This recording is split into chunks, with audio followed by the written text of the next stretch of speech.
Hi guys, what's up? Welcome back to our channel. In this episode, I'll be showing you the procedure to use parental control in Snapchat. In order to set up parental control on Snapchat, both the parents and teen should have a Snapchat account and must be friends on Snapchat. So now both of you have to actually create an account, the parents as well as the child. And once you're done creating your account and you need to become friends, that means you have to add person or your parents to your Snapchat account. Then after you're done adding the person to your Snapchat, you want to click on the Bitmoji icon from the top right and then go to the gear icon. Now when you access the settings, what you need to do is just scroll down to the settings menu to find and select the family center.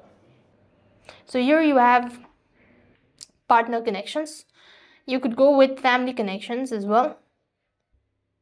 So you could go with partner connection itself. So click on view policy, after which go ahead and read the terms and conditions and accordingly follow the instructions. Otherwise, if you could find this parental control, you could go ahead and set up that as well. So this is the way you could use parental control in Snapchat. I hope the video was helpful. Make sure to like, share and subscribe. Thank you for watching. See you in the next video.